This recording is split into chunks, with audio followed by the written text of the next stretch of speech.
26 minutes before 6 o'clock, class continues at Viewpoint University. Todd, put the drumstick down. Todd, put the drumstick down. Oh, not that drumstick. No, the one that you're going to gorge yourself on here. Put it down. Justine is here to help you. God knows I need the help. Justine, you're here just in time. Thank you for being on. Absolutely. Thanks for having me. We're talking to Justine SanFilippo. She is a certified health coach, nutritionist, and all-around good person who wants to help keep our waistlines in check this holiday season. And she has a new book, Lose Your Inches Without Losing Your Mind. Christine, it's too late, alas, for me. I have gained inches and I have lost my mind. So please save me from myself. Well, there's no better time to start than now. But the key is with baby steps. So if a person wants to lose the weight, to have a healthier lifestyle, you really have to break it down into teeny steps. Otherwise, it can be way too overwhelming. I just had a health coach yesterday. My wife's insurance, if you want to get the discount, you have to go through 2 coaching sessions. I've done it before. And I'll admit this to you, Justine. When I told my health coach, it says, I know exactly what I need to do. It's just a matter of wanting to do it. So, Justine, make me want to do it. Well, the thing is, and I'm sure the health coach told you this yesterday, is the person has to be ready for change. Because as much as I would want somebody to be healthier, if they're not ready to take those steps, then it's just not going to happen. But at the same time, working with a health coach, and I'm guessing with your wife's insurance, it's like a corporate wellness sort of program, it's really beneficial to have somebody help keep you accountable, whether that be a coach, a nutritionist, a personal trainer, or even a family member or friend.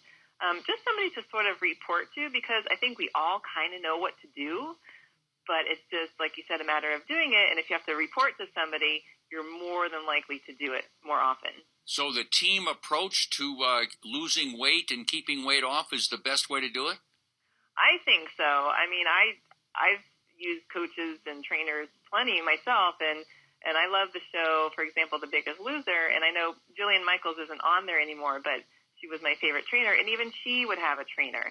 So I think that we all need somebody to help us stay accountable and just stay on track, because we're all human, and then it's very easy to fall into unhealthy habits.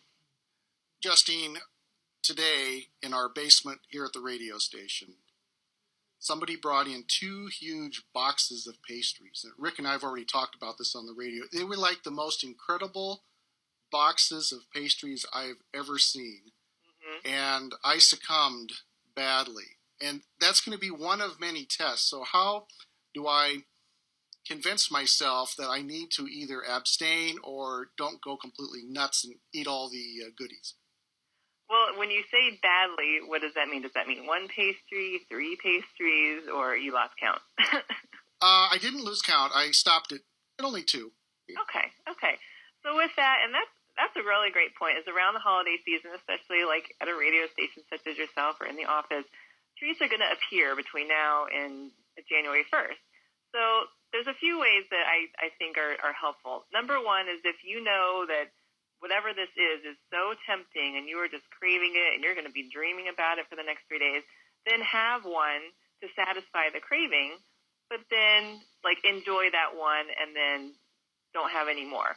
Or another tip is to have healthy snacks around the office, so that if you are tempted, maybe have the healthy snack first and then see if you're still hungry, and then maybe have a little bit of the treat. And also make sure to always eat lunch and breakfast, because those treats seem extra tempting when we're really hungry. So if you keep healthy food on your stomach, then it's not as tempting. But again, if you indulge a little bit, it's okay. And that's when I would talk about a little bit more about exercise as well to burn it off. We're talking with Justine SanFilippo, who has written a new book, Lose Your Inches Without Losing Your Mind. And when we come back, we're going to talk more about what you can do during this period of time that's not just the holidays, but it's a war on your waistline. You're listening to Viewpoint University on KSOO 1140. Welcome back. We're talking to Justine SanFilippo, the author of Lose Your Inches Without Losing Your Mind. I'm Todd Epp, along with Rick Noby. We're in the faculty lounge at Viewpoint University in beautiful southern Sioux Falls, South Dakota. Justine, one of the things I noticed, one of your talking points for your book is that you should watch your portions and so forth on Thanksgiving. And to me, that sounds like a Herculean task because it's the big pig out day of the year. But one of the other things I've noticed about Thanksgiving, at least in my family, is it's also the assault of the carbohydrates. Everybody thinks turkey, but there's so many things with carbohydrates, the stuffing, the bread, the pies. What should my plan of attack be when I celebrate Thanksgiving dinner with my family? And what should I eat that I like? What should I not eat that I like that will help keep my weight from going crazy? Sure, and that's a great question because I think there's a lot of people faced with the same thing. For example, I'm currently visiting my family in Texas, and we have all sorts of food that we'll be making for starting today and completing tomorrow.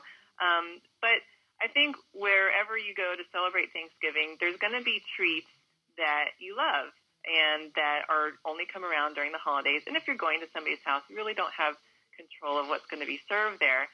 So with that being said, what to eat and not to eat, I say try to keep it within reason and have less of the unhealthy stuff. But have a little taste because you're going to crave it, but then you get the craving out of the way. So if you'd like some pie, like a pumpkin pie is typically a lower calorie than, say, a pecan pie, but have a small slice and don't add tons of whipped cream or ice cream.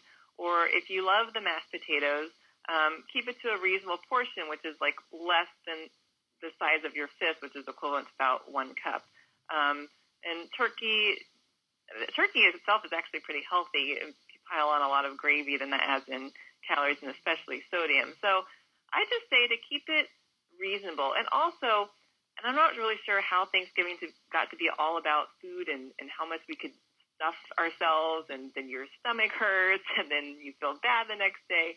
But it really should be about being thankful for, being with your friends and your family. And I think the food should be secondary, but somehow it got a little bit skewed. But I think everything in balance is just the best approach for tomorrow. Todd, in your case, I strongly suggest that you tie one hand behind your back and then do it buffet style. So you've got to set the plate down every time, and then you've got to balance it properly. And then just tell everybody, I'm just going to have one plate. That's it. And have that plate be a saucer. Rick, I hate you. What I would end up doing would be like a pig at a trough. I'd just stick my nose in it. Yeah, just Christina, you've given me one good piece of advice. I'm going to go from a plate of mashed potatoes the size of my head to the size of my fist. So thank you. Yes, that'll help cut down the carbs for sure.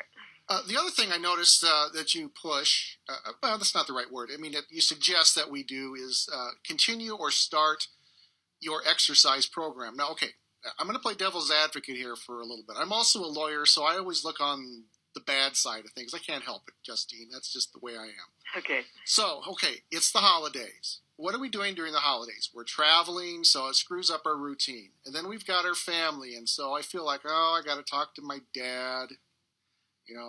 He'll be offended if I go out and run 5 miles, like I'm going to run 5 miles. And, there's all these parties, for work and so forth. So particularly if I want to start a routine, how should I go about that with all this activity that goes on between now and New Year's? Well, I think the easiest thing to do is to start simple. And the simplest thing a person can do is to walk. Now, granted, it does depend on where you're living. And if that's too much, maybe there's plenty of indoor things that you can do and exercises. There's free videos on YouTube. There's DVDs. But just to get in 15 to 30 minutes a day of activity, even if you're at work and you take the stairs versus the elevator, all those little bits of activity will add up and you burn more calories and you'll counteract any extra food that you're eating. And that's probably the best approach. Is just really start small, and especially when traveling. I mean, you're actually getting in a lot of steps while walking through the airport. So just taking that carrying your luggage a little farther than you need to. But just little bits of activity like that really add up. And Todd, in your case, twiddling your thumbs is not exercise. Justine, he's so mean to me. I have to put up with this every time I'm here. I'm the angel on your shoulder saying, Todd, don't Todd, no Todd. No, you're the guy with the pitchfork. So, Justine, if you don't mind, this book, how long has it been out? It came out in September. Okay, Lose Your Inches Without Losing Your Mind. Where did this concept come from? Well, actually, I went to Notre Dame for college, and I was actually majoring in information systems, which is computers. But it was also during my journey there, my junior year especially, that I put on 45 pounds in 4 sizes sort of quickly. I went abroad for a semester and came back much heavier. So that's when I did what everybody does, which is you try various fad diets. Nothing seems to work in the long run. You'll try it for a week or two. You get frustrated, and then you mentally drive yourself insane because you're thinking about what you can eat, what you can't eat, if you can be social or not, and you're just constantly thinking about food and calories and all of that and your body image versus just really enjoying life.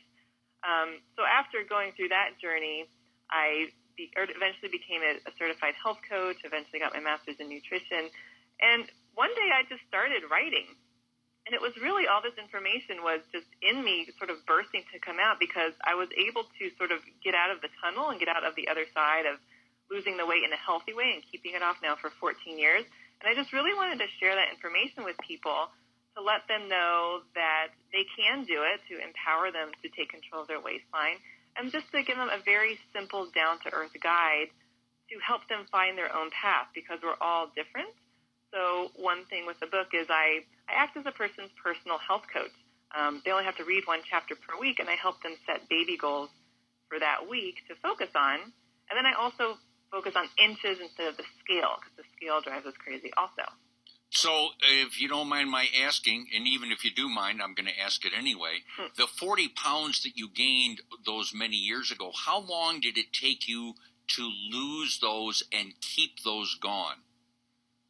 Since I did try many fad diets, it probably took a couple years, but if I had reached out for help at that time and really sought an expert, it probably would have been within a year. And the thing with losing weight is everybody wants to lose 20 pounds in a day, but people also have to keep in mind that the weight doesn't come on overnight, and so it can't go off overnight, and if a person does lose it very quickly, typically it's a lot of muscle and water weight, which slows down the metabolism, so that weight just comes piling back on. So in terms of weight loss, 1 to 2 pounds a week is a healthy, sustainable way to lose weight, and that's how it stays off. Then you don't have to worry about it anymore. We're going to continue talking with Justine. She's the author of Lose Your Inches Without Losing Your Mind. When we come back, she'll talk with us about her love affair with broccoli and cauliflower. This is Viewpoint University, 1140 KSOO. 8 minutes before 6 o'clock, on the line with us from the family homestead down in Texas is Justine SanFilippo. She's written a book called Lose Your Inches Without Losing Your Mind. And the tease I gave, talking about your love affair with broccoli and cauliflower, that was just to keep people going. So, do you eat a lot of broccoli and cauliflower, Justine? When it comes to vegetables, I think it's important for people to eat what they enjoy. I personally actually don't love broccoli or cauliflower, but I love asparagus and kale and spinach and green beans and different things like that. So there's a lot of different vegetables. The ones that are green tend to have more nutrients, but definitely eat what you enjoy. Oh, so my doctor tells me to eat my cauliflower. I can just kind of go poo-poo on you, buddy. I'm eating asparagus instead, and I'm okay? I think that would be fine, unless he has some other medical reason you need to be eating cauliflower. But I think that would be fine. Okay, that's cool. So the food thing, all right. The exercise thing. So how much exercise do you do every day? It really depends on the day. I love personally to go to a class because somebody's telling me what to do and I don't have to think whatsoever for an hour. So I like spinning classes or boxing or CrossFit or any sort of thing like that. So I probably do a class maybe 3 to 4 times a week for an hour. But on the other days, or if I'm just too busy, I'll just go for a simple walk or walk the dog. or just do some things in my home. But I try to do a little something most days during the week. Usually take off Saturday and Sunday to let the body rest, but during the week I'm pretty active. So I'm trying to convince Todd that it would be in his best interest to take dance lessons, like ballroom dancing and stuff, because that's exercise too, isn't it? That would be a lot of fun. I mean, if you've watched the show Dancing with the Stars, everybody is in ridiculous shape. So if a person loves dancing, even like Zumba classes, absolutely go for it. Maybe you and I should be dance partners, Rick. No, that's not going to happen. That's not going to happen? I like you, but not like that. Oh, okay. Yeah. Well, Justine, before we let you go, I have to ask you this. Demon rum, you say no more than 2 drinks or don't drink at all at parties. What's the sense of going if I can't, have more than 2 drinks? Come on. Well, I try to keep this balance rule. So 80% of the time, I say do what you're supposed to do, and 20% of the time, do what you want. So with regards to alcohol, all alcohol is empty calories. It's just going to get stored as fat if you have too much, especially because it's burned in the body as sugar.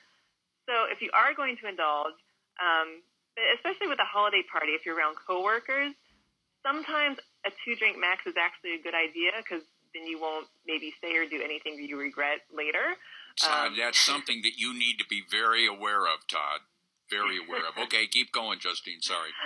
So that's one reason for that, in addition to the extra calories. But really, just and if you do have an alcoholic beverage, just try to stick to the lower calorie options, like a glass of wine, a glass of champagne, a light beer, or even like a vodka with some club soda is lower calorie. Okay, I ask the nutritionists who come on this question, Justine. It's very, very important to me. So if we're going to have Justine's 2-drink maximum rule, should I have 2 beers or should I have 2 scotches? And I drink scotch, on the rocks, not watered down or anything. So, okay, which is better for me? So 2 light beers, it depends on the brand, but it's usually about 100 calories. And then 1 ounce of hard alcohol is about 60 calories. So if your scotch is 1 ounce, it's probably 2 ounces, which is 2 shots worth, then that's about 120 calories. So it's kind of either or. But again, and also it depends on how, if you feel like hard alcohol would lower your inhibitions quicker than, say, a beer, and then you'd be more, you may overindulge in the food, then you also have to think about sort of the consequences of the alcoholic choice. So it's really a personal preference and what you think you can tolerate. Justine SanFilippo has written a book called Lose Your Inches Without Losing Your Mind. It's been out since September. Where do I get it, Justine? Great question. You can go to my website, which is happyhealthypeople.com. You can even download a free chapter, and is also available on Amazon.com and BarnesandNoble.com in paperback and digital form. So are you giving your family free copies of your book for Christmas?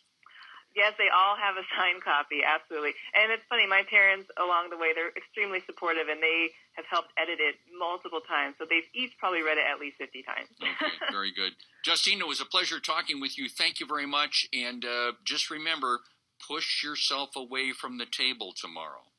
Yes. Right. Happy Thanksgiving. Thank you so much, guys. Thank you very much.